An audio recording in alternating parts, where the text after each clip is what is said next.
नमस्कार मैत्रिणींनो, आपल्या चॅनलवरती तुम्हा सर्वांचे मनःपूर्वक स्वागत. तर थंडीचा सीझन चालू झाला की मार्गशीर्ष महिना येतो आणि मार्गशीर्ष महिन्यामध्येच असे गाजर मिळायला चालू होतात. त्यावेळेला सर्वांची इच्छा होते गाजरचा हलवा बनवायची. मीही आज या सीझनचा पहिला गाजरचा हलवा बनवलेला आहे. एकदम मस्त रसरशीत दाणेदार असा गाजरचा हलवा आज मी इथं बनवलेला आहे. एकदम साधी सोपी पद्धत आहे. मावा वगैरे काहीही याला लागत नाही. तर कशी बनवली ही रेसिपी आज मी तुमच्यासोबत शेअर करत आहे. तर या पद्धतीचा एकदम सिंपल गाजरचा हलवा कोणीही बनवू शकतं. तर गाजरचा हलवा बनवण्यासाठी मी इथं 2 किलो अशा प्रकारचे हे जे लाल गाजर असतात ते घेतलेले आहेत. सर्व साहित्य मी इथं जमा केलेलं आहे. गाजरची साल काढायची हलक्या हाताने आणि ते अशा प्रकारे किसून घ्यायचं आहे. तर 2 किलो गाजर किसते वेळेला माझाही बराच किस निघून गेला. तर भरपूर वेळ लागतो गाजर किसून घ्यायला. तर एकदा गाजर किसून झालं की आपलं पुढचं काम जे आहे ते हलकं होतं. तर छोट्या साईजच्या किसणीने आपलं गाजर किसून घ्यायचं आहे. गाजर माझं इथं किसून झालं आहे. आता त्यासाठी आपल्याला लागणार आहे तूप. तर हे माझं घरचं गावचं तूप आहे. आईने बनवलेलं मस्त असं गावरान तूप आहे घरचं.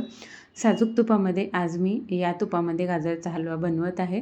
तर इथं 100 ग्रॅम प्रमाणामध्ये मी जे तूप आहे ते घेतलेलं आहे.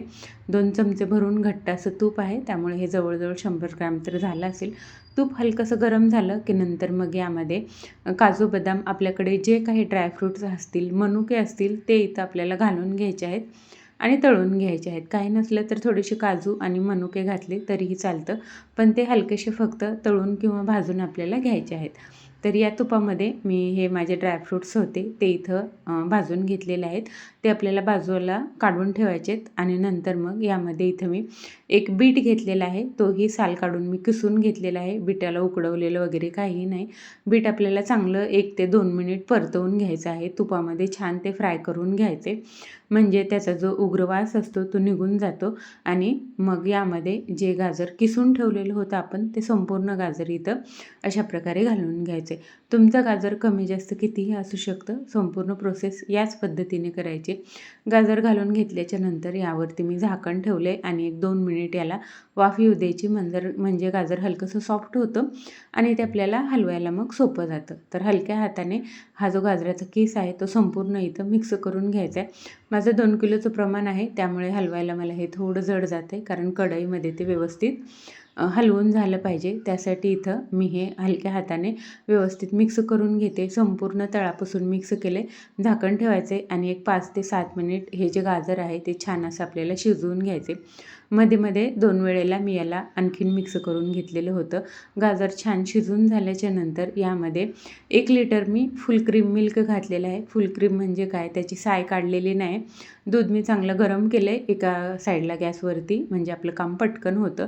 दूध छान उकळून घेतले ते या किसामध्ये घालून घेतलेलं आहे. आता हे आपल्याला आणखीन एक 10 मिनिट तरी चांगलं शिजवून घ्यायचे. ड्राय करायचं आहे आपल्याला हे संपूर्णपणे. तर पाहू शकता 5-7 मिनिट झाले की आपल्या या हलव्याला हलकं बाजूला तूप सुटायला लागतं. त्यामध्ये मग आपल्याला आपल्या आवडीनुसार साखर घालून घ्यायची आहे. खूप जास्त साखर घालायची नाही कारण गाजर जे आहे ते हलकंसं गोडच असतं. त्यामुळे खूप जास्त साखरेची गरज पडत नाही यामध्ये. साखर घालून घेतल्याच्या नंतर आणखीन चांगलं मिक्स केले. आता याला आपल्याला पूर्णपणे आटवून घ्यायचं आहे यातलं जे दूध आहे ते. तर पाहू शकता दूध घातल्यापासून एक 10 ते 12 मिनिट झालेले आहेत. दूध आपल्या यातलं चांगलं आटून झालेलं आहे. हलवा आपला छान असा शिजलेला आहे. आता यामध्ये जे आपण तळून ठेवलेले काजू बदाम होते ते इथं घालून घ्यायचे आहेत. अशा प्रकारे घातल्याच्या नंतर आपले काजू बदाम जे आहेत ते खूप जास्त शिजत नाहीत. हलकासा क्रंच राहतो त्यामध्ये म्हणून ते सुरुवातीला तळून ठेवायचेत आणि नंतर मग आपला हलवा पूर्ण होत आला की त्यामध्ये घालून घ्यायचेत. आवश्यकता वाटली तुम्हाला तर इथं हलकंसं तुम्ही तूपही घालू शकता. पण मी सुरुवातीला तूप घातले त्यामुळे आता जास्त घालायची गरज नाही आहे. ड्रायफ्रूट्स घालून घेतल्याच्या नंतर आणखीन 2-3 मिनिट मी याला परतून घेतले. आता आपला हलवा जो आहे तो खूप छान असा ड्राय झालेला आहे. संपूर्ण आपला हलवा इथं बनवून तयार आहे. आणखीन जास्त याला शिजवायची गरज नाही आहे कारण हा जसा जसा थंड होईल तसा आणखीन ड्राय होतो. तर हलवा आपला मस्त इथं बनवून तयार आहे. गॅस बंद करायचा आहे, हलकासा थंड होऊ द्यायचा आहे आणि नंतर मग यामध्ये आपल्या आवडीनुसार वेलची पूड घालायची आहे. हलवा जो आहे तो संपूर्णपणे ड्राय करायचा आहे, कारण मग तो लवकर खराब होत नाही. यामध्ये पाणी दुधाचं प्रमाण जर शिल्लक राहिलं तर हलवा लवकर आपला खराब होऊ शकतो. तर एक 3 ते 4 दिवस असा हलवा आपला चांगल्या प्रकारे टिकून राहतो. त्यासाठी थोडीशी मेहनत घेणं गरजेचं आहे, म्हणजे छान असं आपल्याला हलव्याची चव चाखायला मिळते. फायनली आपला हलवा इथं बनवून गार्निशिंग करून तयार आहे. कशी वाटली माझी ही पद्धत नक्की तुम्ही कमेंट करू शकता. तुम्ही आणखीन या सीझनचा पहिला गाजरचा हलवा बनवला आहे का नाही, हेही मला तुम्ही नक्की कमेंट करा. तुम्हीही हलवा बनवा, तुम्हीही मस्त हलव्याची मजा घ्या. थंडीचा सीझन आहे, यामध्ये आपण तुपाचे पदार्थ खाल्ले पाहिजेत, त्यासाठी नक्की हलवा तुम्ही ट्राय करा.